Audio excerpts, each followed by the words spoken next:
देवानां कार्यसाधितं तस्य परितिर्जायत साक्षात् भगवान् विष्णुः यत्र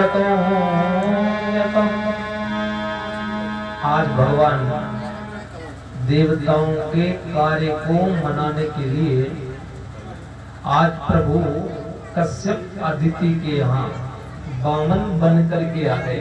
बोल वामन नारायण भगवान की जय हो।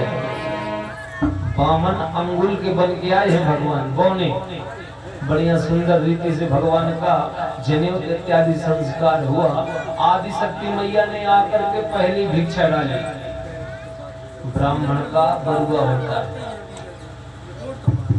ब्राह्मण का बरुआ व्रतबंध होता है। 7 घर भिक्षा मंगाई,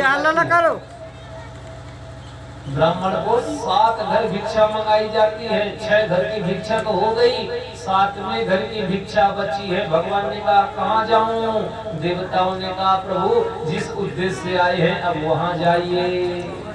नर्मदा के किनारे राजा बलि अपनी पत्नी विंध्या बलि के साथ यज्ञ कर रहा है, आपको वहां जाना है।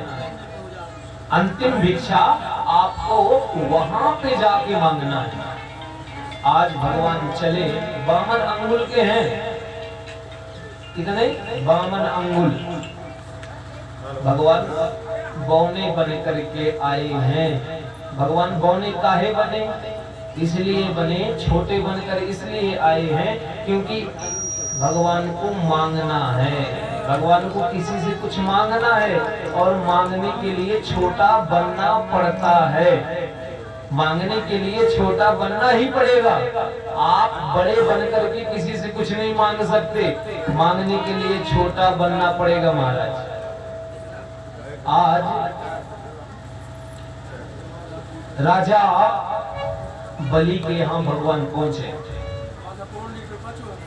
जब देखा ऐसे अद्भुत उस बालक को, लगता है जैसे साक्षात इस धरा में सूर्य नारायण बालक का भेष धारण करके मेरे यज्ञ को पूर्ण करने के लिए आए हैं। आज भगवान को बैठाया, सुंदर चरण धुलवाए।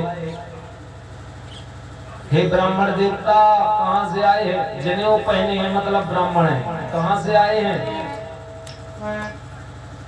कैसे आना हुआ? भगवान ने कहा राजन हमने आपकी बहुत प्रशंसा सुनी थी, सो आज देख लिया। जो भी सुना था उससे बढ़कर है। देख लिया, हमने आपके बहुत वैभव यश कीर्ति के बारे में सुना था, एकदम सच है। राजन बस आपको देखने आ गए थे, अब हम जाते हैं, अब हम जाते हैं। राजा बलि ने भगवान के चरणों को पकड़ लिया,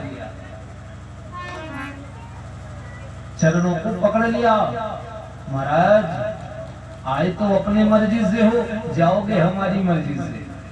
इस समय यज्ञ हो रहा है, यदि इस यज्ञ में कोई ब्राह्मण आकर खाली हाथ चला जाएगा तो मेरा यज्ञ अधूरा रह जाएगा। इसलिए कुछ लेके ही जा सकते हो, कुछ लेना पड़ेगा।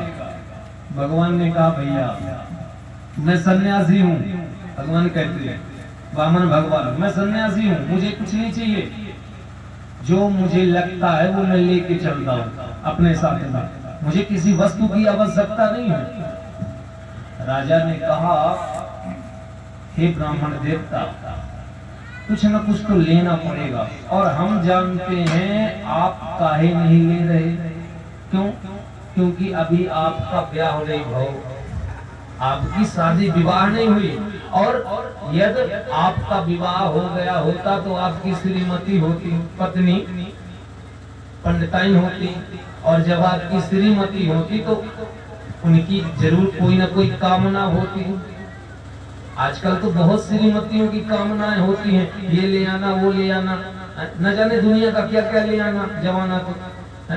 तो आपका विवाह नहीं हुआ इसलिए आप टेंशन फ्री हो, इसलिए हम आपका विवाह कराएंगे। कम से कम आप नहीं तो वो तो मांगेंगी। भगवान ने कहा भैया ठीक है राजा बलि आप हमारा विवाह तो करा दोगे, परंतु रहेंगे कहाँ? बोले हमारा इतना बड़ा महल है ना, इतना बड़ा महल है, कहीं भी रह लेना। बोले अच्छा। बोले हमारे जब बच्चे होंगे तो विद्या अध्ययन कहाँ करेंगे? राजा बलि ने कहा हमारे बाबा का विद्यालय है, दानव हिरण्यकश्यप विश्वविद्यालय, उसमें पढ़ेंगे। बोले अच्छा। बोले ये बताओ राजन, किसी दिन हमारे किसी बालक की मृत्यु हो गई तो रोएगा कौन?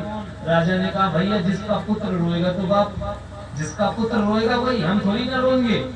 भगवान ने कहा तो हम काम ही ऐसा काहे करें कि रोना पड़े, इसलिए हमें शादी ब्याह नहीं कराने, हमें ब्याह नहीं कराने। राजा बलि ने कहा बताओ कहाँ तक पहुंच गया था? फिर से वहीं आ गया। हे ब्राह्मण याद रखना, कुछ न कुछ तो लेके ही जाना होगा, खाली हाथ यहाँ से नहीं जा सकते। क्यों? क्योंकि इस समय हम यज्ञ कर रहे हैं, यज्ञ में कोई ब्राह्मण आकर के खाली हाथ नहीं जा सकता। भगवान ने कहा अब बहुत हुआ, जिस उद्देश्य से आया हूँ अब वो काम पूरा होना चाहिए। तो भगवान ने कहा भैया हम छोटे हैं तो हमारी मांग भी छोटी है। राजन हम छोटे से हैं, हमारी मांग भी छोटी है। तृतीपदानि भूमिगत्वम् अहम प्रदं पर्यस्रतम्। हे राजन हम हमारे पैर से नाप करके